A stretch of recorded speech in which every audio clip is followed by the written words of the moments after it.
Take a moment to arrive here, right where you are. Close your eyes and give yourself permission to acknowledge something that does not always get permission in a mindfulness practice: your anger. Anger is not something to be ashamed of or pushed down or bypassed with a quick breath. It is information. It is energy. It is often love in disguise. Love for justice, love for what matters, love for yourself or someone else that has been violated in some way. But anger that is held too long in the body becomes something heavier. So let us move it. As you inhale, gather all of that anger consciously. Feel it fully. Acknowledge it completely.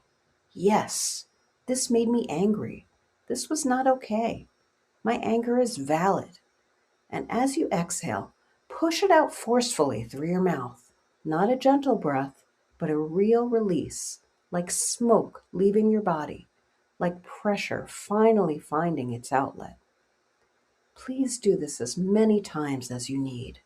Your anger has been heard. Now let your body release it.